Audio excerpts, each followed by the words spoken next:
Mesdames, Messieurs, bonsoir et bienvenue à ce rendez-vous d'information sur Numérica Télévision.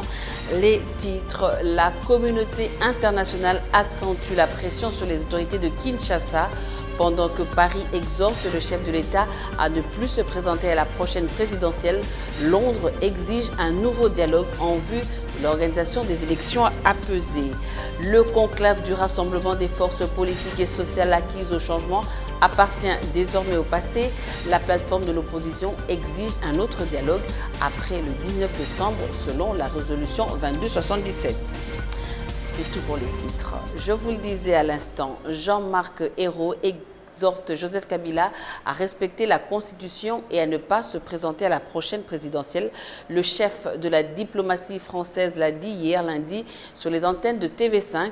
Le ministre français des Affaires étrangères a également déclaré qu'il n'est pas opposé à d'éventuelles sanctions contre des responsables congolais. Le gouvernement a aussitôt réagi. Lambert Mende déclare, je cite, « Après avoir allumé le brasier, Ayrault évacue ses compatriotes et laissera les Congolais se débrouiller » ou encore, je cite, « La sollicitude de Jean-Marc Ayrault vis-à-vis de la RDC est suspecte ». Fin de citation. Pour le porte-parole du gouvernement, la RDC a davantage besoin de consensus que d'invectives inutiles. Entre-temps, le ministre britannique des Affaires étrangères chargé de l'Afrique et du Moyen-Orient, Tobias Ellwood, a déclaré également hier que la RDC a besoin d'un nouveau dialogue en vue d'un accord politique pour régler l'équation électorale et éviter la guerre civile qui pointe à l'horizon. Le Royaume-Uni soutient que l'élection présidentielle ait lieu en 2017 avec une date précise. Le rassemblement des forces politiques et sociales acquises au changement était en conclave ce mardi à Limété. Dans sa déclaration finale, la plateforme issue du conclave de Ginval exige l'organisation d'un nouveau dialogue après le 19 décembre. Ce forum explique que son porte-parole doit se tenir selon la résolution 2277 du Conseil de sécurité des Nations Unies. On écoute Deli Sessanga au micro de Jean-Yves Kamali. S'agissant enfin du dialogue politique inclusif, le rassemblement des forces politiques et sociales acquises au changement réaffirme son soutien à la résolution 2277 du Conseil de sécurité des Nations Unies, seul cadre dans lequel le dialogue doit se tenir en vue de mettre fin à la crise politique. C'est pourquoi le rassemblement réitère son appel à la communauté internationale en général, aux Nations Unies en particulier, pour leur implication plus active en concertation avec l'Union africaine en vue de créer les conditions favorables à la convocation et à la tenue d'un dialogue véritable, crédible et réellement inclusif. Par des motivations politiques contre les leaders de l'opposition. 3. Le retour en toute sécurité et sans ennui des exilés politiques congolais. 4. L'arrêt de toutes les formes de harcèlement, d'intimidation, de menaces contre les membres de l'opposition, tant à Kinshasa qu'à l'intérieur du pays. 5. L'arrêt et l'abandon des tracasseries fiscales, administratives et policières contre les membres de l'opposition et de la société civile. 6. La levée de toutes les entraves à la liberté de la presse et de manifestation. 7. Le libre accès des médias publics à tous les courants de pensée et d'opinion. Au cours de ces assises, le président du Conseil des sages du Rassemblement des forces politiques et sociales acquises au changement, Étienne Tshisekedi, a invité les cadres et militants à se mobiliser pour exiger le respect de la Constitution. De son côté, Charles Mwando Nsimba fustige la proposition de la CENI d'organiser les élections en 2018. L'un et l'autre sont au micro de Jean-Yves Kamalé et Eric Kalambay. J'avais suivi les coups, mais seulement je reste et le reste, et je puisse vous adresser les quelques mots du nom des mots suivants. Ne vous laissez pas impressionner par les soi-disant résolutions et le soi-disant dialogue dans la cité de l'ONU. Restez vigilants et mobiliser tant que le vrai dialogue ne sera pas tenu à Kinshasa. Depuis janvier et février 2015, le G7 avait sonné l'alarme pour dire que M. Kabila était en train de mettre tout en œuvre pour ne pas organiser les élections à la fin de son mandat, et c'est ce que nous sommes en train de vivre aujourd'hui. Nous sommes dans une situation où le gouvernement a eu à diriger pendant près de 5 ans, et que donc beaucoup d'opérations auraient dû se faire, et nous avons eu d'autres élections qui ont été organisées dans ce pays.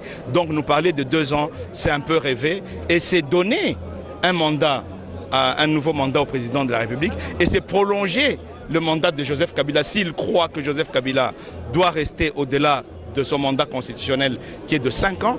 Le 19 décembre, en tout état de cause, le mandat de Kabila, qui est de 5 ans, s'arrête, et en ce moment-là, la Constitution a pris les dispositions pour son remplacement.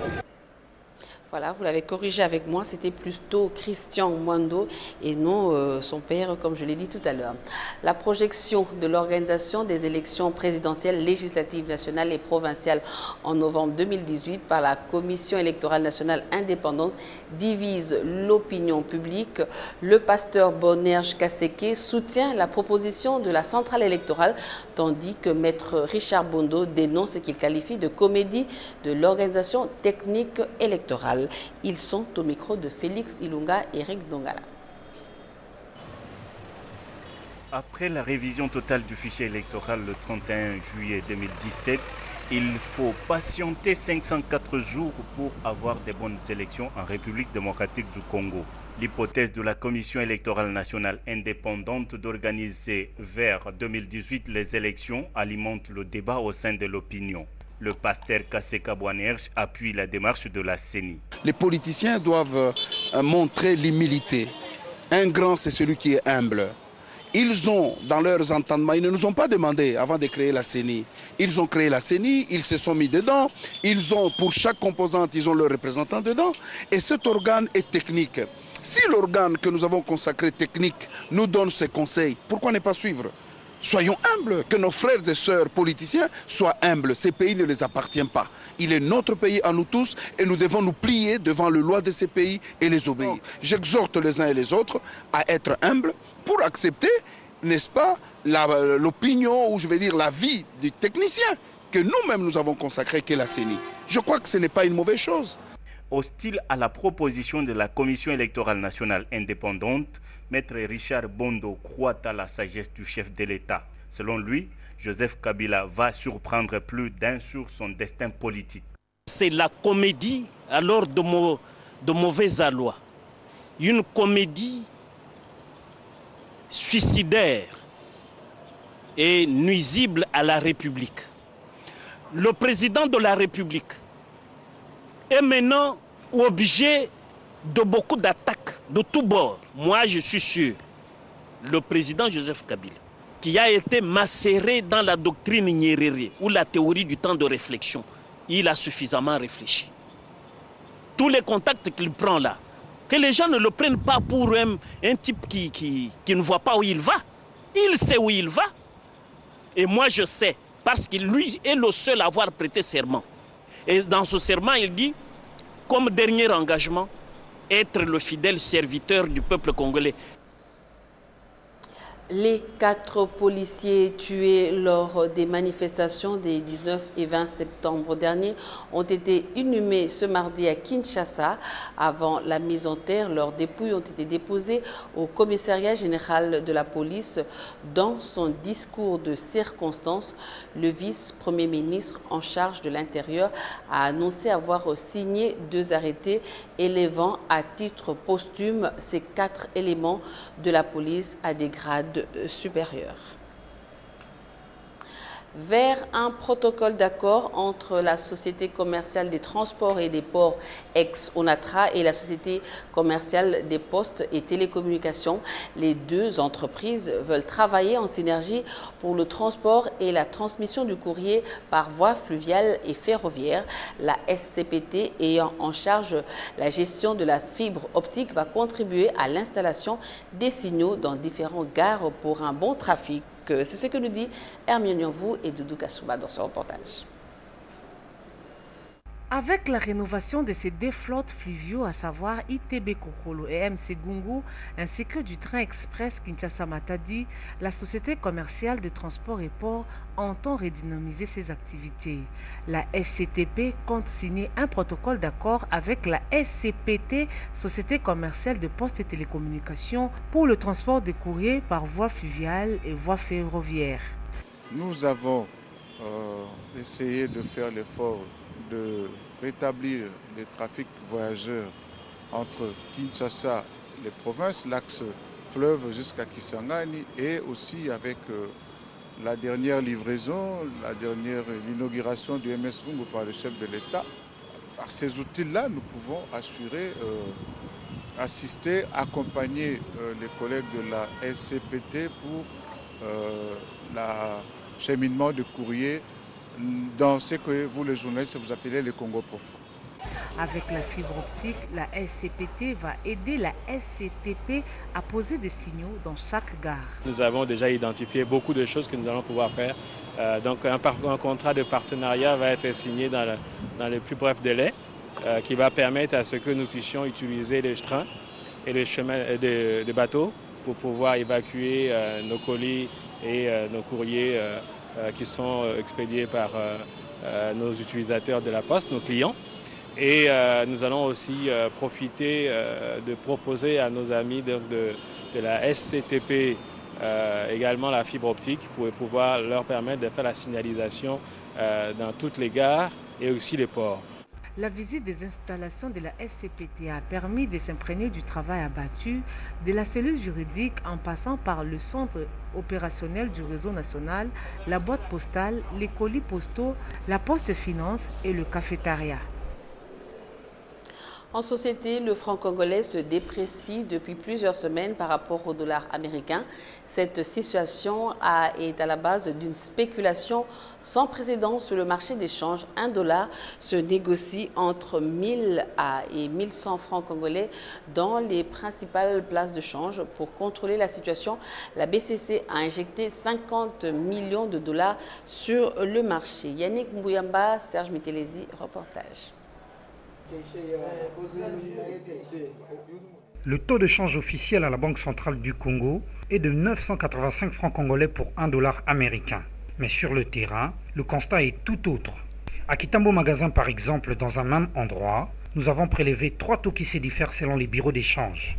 Ce matin, dans la commune de la Gombe, auprès des cambistes qui effectuent des opérations d'échange sur le boulevard, le taux est fixé à 1000 francs congolais pour $1 américain, alors que sur la place Le Château, les opérations s'effectuent à 1105 francs congolais contre 1170 francs congolais la semaine dernière. Une spéculation qui prend de plus en plus de l'ampleur sur le marché de change dans les différentes communes de la capitale. La Corporation des cambistes du Congo met en outre en cause l'instabilité politique qui pousse à la thésaurisation dans les banques. Vous savez que la politique influe beaucoup sur l'économie. Et cette situation-là, politique, a impacté sur les marchés. C'est tout simplement des facteurs purement psychologiques, des craintes, amènent vraiment une situation d'incertitude des affaires. C'est pour cela que vous avez observé cette situation-là de montée du taux de dollar. C'était vraiment psychologique. Mais les spécialistes brandissent un autre son de cloche. Lorsque malheureusement vous laissez votre monnaie dans la rue, le plus grand risque, c'est que la monnaie, étant le reflet de la souveraineté nationale, pas militaire, mais plutôt monétaire, et ça c'est très important, vous la laissez entre les mains de tout le monde. Et lorsque vous décidez de laisser votre économie de manière volontaire dans l'informel, lorsque vous décidez de laisser votre monnaie dans l'informel, vous pouvez recevoir des coups à n'importe quel moment. Ce qui se passe en ce moment sur le marché de change est une perte supplémentaire du contrôle de l'État. Vous savez, dans une économie, et notre économie est très bizarre, elle est en grande partie dominée par le dollar, elle est très extravertie, elle est très petite par rapport aux besoins de la population, ce qui fait qu'elle est sensible aux chocs, qu'ils soient des chocs internes ou des chocs externes. Ce matin, la Banque centrale du Congo a injecté 50 millions de dollars américains sur les marchés d'échange pour tenter de stopper l'hémorragie. Comme tous les mardis, la chronique santé s'invite dans ce journal avec notre spécialiste en santé à Numérica Télévision, le docteur Pierrette Bawissa. Bonsoir, docteur. Bonsoir, bienvenue. Comme promis, la semaine passée, on avait promis de parler de la choléra aujourd'hui. Alors, la toute première question, c'est quoi le choléra? Le choléra, c'est une maladie diarrhéique, infectieuse diarrhéique, due à une bactérie qu'on appelle le Vibrio cholerae. Alors, dès qu'on entre en contact avec la bactérie, la période d'incubation ne dure que 2 heures à 5 jours. C'est-à-dire, le jour où vous êtes entré en contact, où vous avez ingéré le germe, il faut attendre 2 heures ou même 5 jours pour déjà déclarer, présenter les signes cliniques. Voilà. Et comme vous dites, les 2 à 5 jours, comment se fait la contamination alors? Bien, la contamination se fait tout premièrement lorsqu'on ingère de l'eau ou des aliments contaminés, souillés. Cette contamination a un rapport étroit avec la mauvaise gestion des matières fécales, et également un environnement malsain et aussi le manque d'eau potable. Alors, ce sont là les principaux facteurs de propagation, en tout cas, du germe. Le choléra est une maladie très virulente, il faut le savoir, par rapport à d'autres maladies diarrhéiques. Elle attaque les jeunes enfants ou les enfants et même les adultes. Alors, nous avons les facteurs favorisant justement l'éclosion de cette maladie. Nous pouvons citer des calamités naturelles, entre autres la survenue d'un cyclone ou soit des inondations. Le choléra peut apparaître à ces zones-là. Nous avons également les camps des réfugiés. Les camps des réfugiés suite à la promiscuité. Forte concentration humaine, tout à fait. Ça peut faire déclencher le choléra. Nous avons également une hygiène environnementale malsaine. Nous avons dit peu salubre ou même insalubre. La promiscuité, également la pauvreté. Ce sont là les différents facteurs favorisants de l'apparition du choléra. Alors, docteur Pierrette, est-ce que ça se soigne? Oui, le choléra se soigne, mais il faudrait d'abord, avant déjà de se faire soigner, reconnaître les signes. Voilà, oui. Voilà. Alors, nous allons parler des signes cliniques. Nous pouvons retenir ici que dans le choléra, on ne peut pas parler de choléra sans diarrhée. Il faudrait qu'il y ait diarrhée, c'est-à-dire l'émission des sels liquides. Alors, ces sels liquides ont une particularité à être comparés à l'eau de riz, c'est-à-dire quand vous prenez le riz et vous bouillantez, le riz est en train de bouillir, le surnageant, le liquide là, blanchâtre, tout à fait. Le sel, en cas de choléra, en cette forme-là, on parle même des sels riziformes, qui est un signe spécifique du choléra. Alors, la fréquence même de l'émission des sels est élevée. On peut émettre ces sels 10, voire même 50 fois par jour. Voilà. À cela, on peut associer les vomissements abondants. Également, il n'y a pas de fièvre, mais le diarrhée et les vomissements, tous ces 2 signes entraînent une déshydratation rapide et sévère. En tout cas, si la personne n'est pas prise en charge rapidement, le risque de décès, en tout cas, est très élevé. Voilà. Alors ça, c'était pour les signes. Nous pouvons également citer les matériels contaminants, c'est-à-dire lorsqu'il y a une personne déjà qui souffre du choléra, il faudrait savoir comment se protéger, vous qui n'êtes pas encore malade. Alors, il faut éviter d'être en contact avec les selles du malade, avec les vomiques du malade, manipuler les cadavres qui sont morts de choléra. Oui, tout à fait. Alors, voilà, c'était ça les mais docteur, quand c'est un enfant qui souffre du choléra, c'est sa mère qui est en contact avec ce sel-là qu'elle doit nettoyer. Et comment faire pour éviter ça? En tout cas, c'est difficile, mais ce que nous recommandons, c'est carrément d'éviter.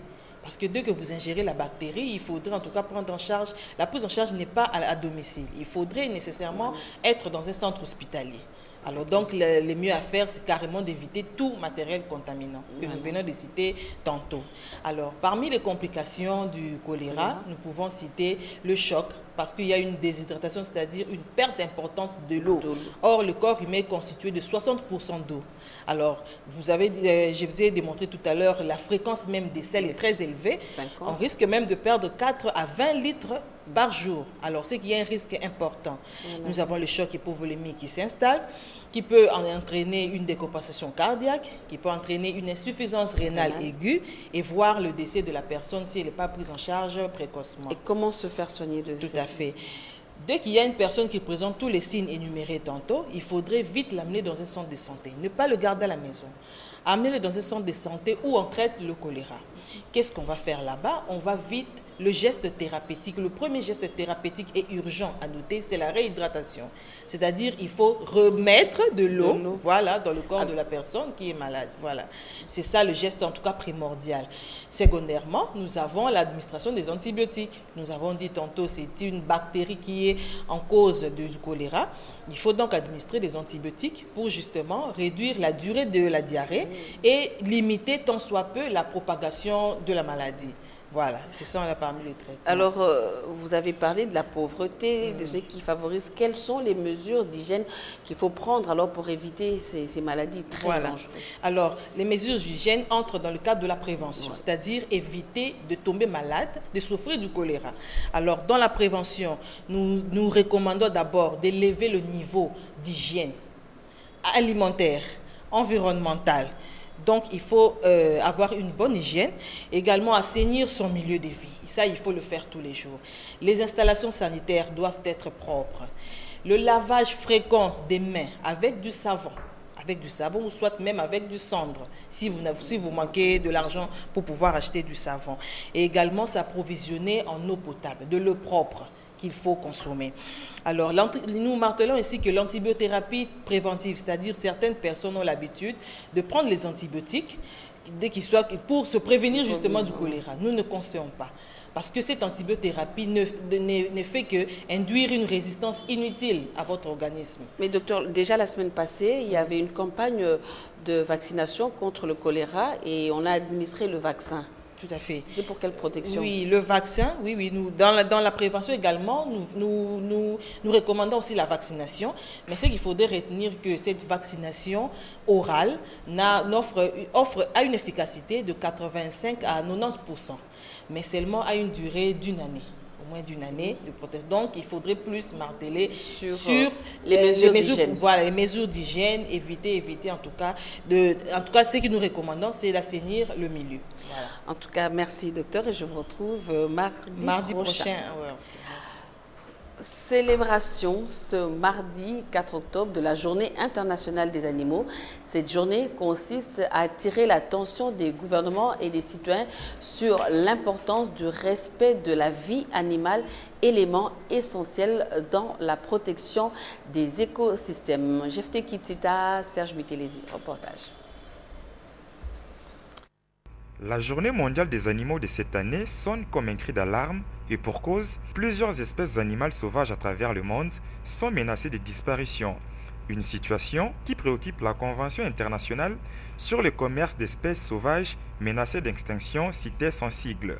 Son but est d'éliminer le trafic d'espèces sauvages et de garantir que le commerce international licite des spécimens d'animaux et des plantes sauvages ne menace pas la survie des espèces. La rencontre de la CITES qui a lieu en ce moment à Johannesburg oriente ces débats autour des restrictions commerciales qui visent quelques 500 espèces, mais aussi la lutte contre les trafics d'animaux tels que les éléphants ou les rhinocéros. Selon l'Organisation mondiale de protection de la nature, 3 rhinocéros sont tués par jour pour leurs cornes. La même source ajoute qu'au cours des 8 dernières années, plus de 5000 rhinocéros, soit les quarts de leur population mondiale, ont été tués en Afrique du Sud. Parmi les espèces sauvages menacées figurent aussi les gorilles de montagne, le pangolin, le tigre et le panda. De son côté, la population des éléphants vivant dans les savanes d'Afrique a décliné de 30% entre 2007 et 2014 à cause du braconnage. D'après la CITES, le braconnage alimente un trafic extrêmement lucratif évalué à 20 milliards de dollars par an, ce qui en fait le 4e commerce illégal sur la planète après celui des armes, de la contrefaçon et des êtres humains. Qu'il s'agisse des animaux de compagnie, sauvages ou encore d'élevage, la Journée mondiale des animaux est une occasion de rappeler l'importance de la vie animale dans la préservation des écosystèmes. Après les alentours des centres-villes où nos reporters se sont rendus hier pour voir comment l'insalubrité règne, et aujourd'hui ils se sont rendus dans les abris des bus Transco de la gare centrale où il est difficile de passer sans se boucher les nez. Une décharge sauvage envahit ce lieu et dégage des odeurs difficiles à supporter. Cette situation dérange les passants et les vendeurs qui sont là en permanence. Anita Kangoudia pour le reportage. L'heure est à la campagne de lutte contre le choléra, mais ce n'est pas ce qui s'observe sur le terrain. Les places publiques sont envahies par une insalubrité à outrance. Le cas le plus typique est celui de la gare centrale. Attendre son bus est devenu un calvaire. Des ordures jetées de nuit sont source de forts désagréments olfactifs. Quelques passants réagissent face à cette situation. Pour les autres déranger, ils sont en pleine ville, mais tu comprends. Tu éviter ceux qui font le bandé, ni ceux qui assainissement, ça les magaboy. Tu as dérangé dans solo makassia. Ah, mais bah fou là, moi tu peux te comprendre, tu bah fou là, moi. N'habite bien moi faire bon moi, on a pas tellement qu'à biscuit, bah tu vas vendre boy. Bah solo bandé, tu dois respirer, bah maladie, moko boy, donc écoutez ça là, tout est. Les vendeurs commis ici à longueur de journée sont en première ligne de nuisance. La rue Kolobani, maman. Tozo morangani baso boka mati tozo déclarer le quoi tozo lo balokola tozo lo baté solo wana ne to la se kutobeli pas si c'est continent to mettre au sabo c'est ça pena bisika mso ko ke vanda pour tekate ya tozo ya tozo melaka ba solo na ko mena ba foi se toni na nzoto siko na moni a na kati ya gare centrale batie ba salité bela ba poubelle ko beta ba 2 mois balongola kate biso tozo boka te bato basai bazo bato ba charger bango banda kolongola fulu na gare centrale na centre ville bango ne bazo ko boka fulu awa ezane biso tozo boka fulu te mama Alex. La situation d'insalubrité à la gare centrale n'est pas un cas isolé. On pourrait énumérer à l'infini des sites similaires à travers la ville. Situation déplorable qui entraîne inévitablement le choléra, maladie dont nous avons évoqué tout à l'heure avec le docteur Pierrette Bawissa. Mesdames, Messieurs, place à présent à la revue de presse. Les journaux parus ce mardi dans la capitale ont été sélectionnés par Tapi Lutunou et commentés par Michel Kérékéré.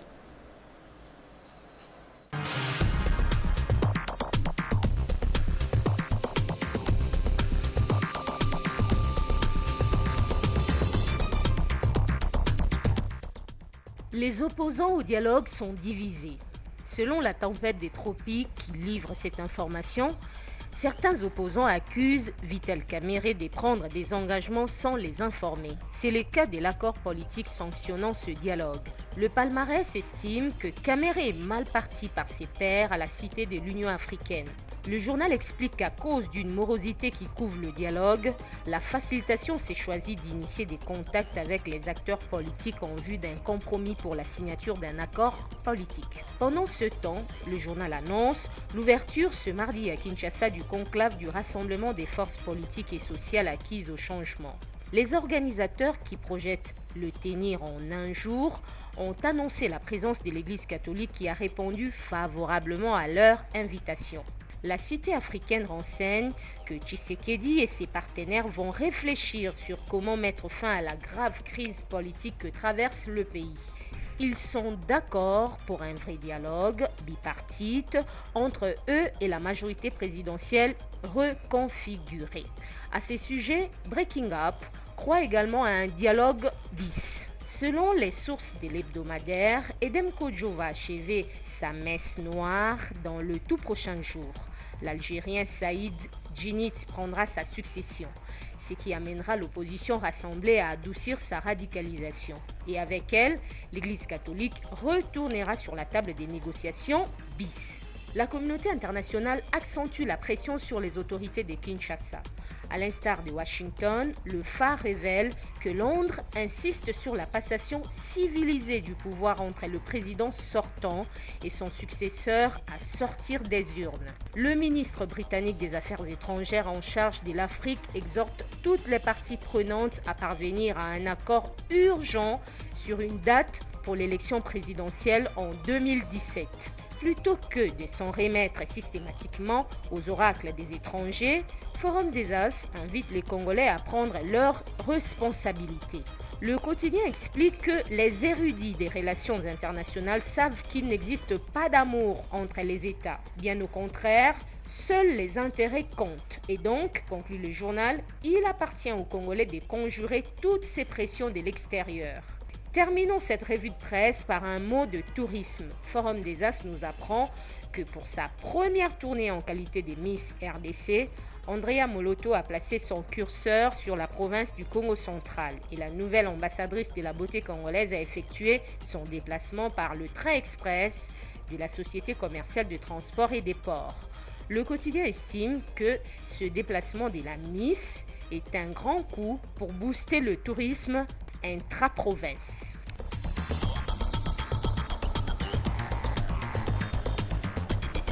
Merci Michel Etapi et c'est la fin de ce journal. Merci de votre attention et bonne suite de programme sur nos antennes. Au revoir.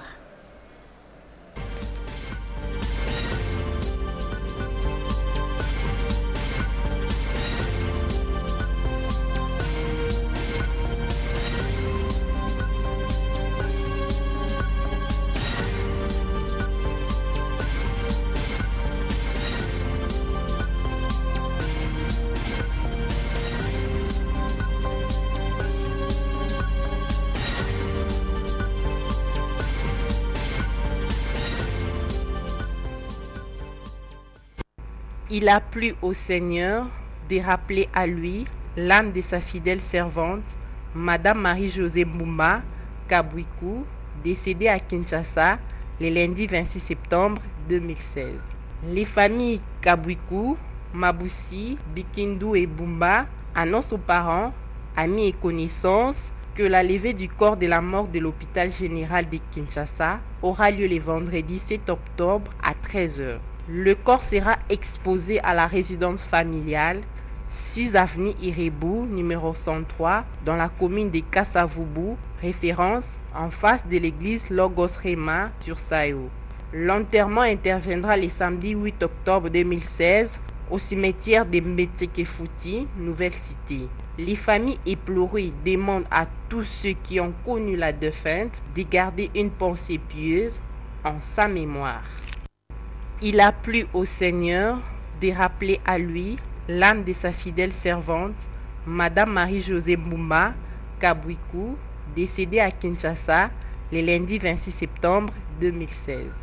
Les familles Kabwiku, Maboussi, Bikindu et Bumba annoncent aux parents, amis et connaissances que la levée du corps de la mort de l'hôpital général de Kinshasa aura lieu le vendredi 7 octobre à 13h. Le corps sera exposé à la résidence familiale 6 avenue Irebu, numéro 103, dans la commune de Kassavubu, référence en face de l'église Logos Rema sur Sayo. L'enterrement interviendra le samedi 8 octobre 2016 au cimetière de Mbetekefouti, Nouvelle Cité. Les familles éplorées demandent à tous ceux qui ont connu la défunte de garder une pensée pieuse en sa mémoire.